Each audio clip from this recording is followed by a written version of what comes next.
कोण आहेत विरोधक? या ठिकाणी विधानसभेचा वचपा काढण्यासाठी आम्ही पुन्हा शिवसैनिक हे तयार आहोत आणि आमची जी फाईट आहे ती जी निवडणूक आहे आम्ही ही विकासाच्या मुद्द्यावर निवडणूक लढवायला त्याच्यामुळे आमच्या समोर कोण आहे काय आहे आम्ही हे पाहणार नाहीत. आम्ही विकासाच्या दृष्टिकोनातूनच ही निवडणूक लढवतात. एक परभणीकरासाठी आम्ही ही एक निवडणूक लढवतो. एक हिंदू म्हणून आम्ही एक या ठिकाणी ही निवडणूक लढवतो.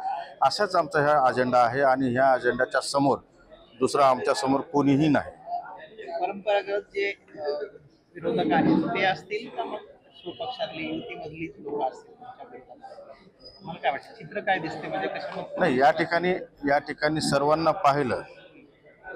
आता आमची शिवसेनेची वारी आहे आणि या ठिकाणी निश्चित परभणीकर शिवसेनेच्या बाजूनं राहतात अशी आम्हाला सर्वांना अपेक्षा आहे. माननीय एकनाथजी शिंदे साहेबांनी मुख्यमंत्री असताना या ठिकाणी चांगल्या प्रकारे महाराष्ट्रभर काम केलं आणि आज उपमुख्यमंत्री असताना या ठिकाणी परभणी शहराला जे 600 कोटी रुपये दिले त्या 600 कोटीच्या आधारावर जे मूलभूत सुखसुविधा या ठिकाणी परभणीकरांना दिलेल्या आहेत ह्याच याच्यावर आम्हाला परभणीकर या ठिकाणी निवडून देतील.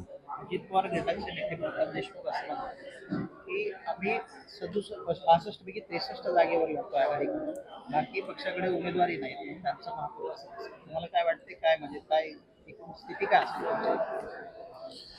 आता या ठिकाणी आमचे जे उमेदवार आहेत हे ज्या ठिकाणी आहेत ते सक्षम चांगल्या प्रकारे आहेत.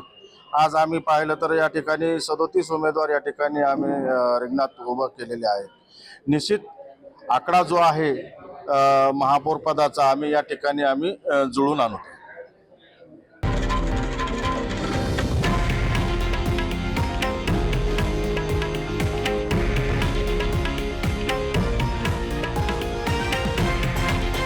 हे आहे देशातील नंबर 1 न्यूज नेटवर्क आणि आपण पाहत आहात TV9 मराठी, एकमेव.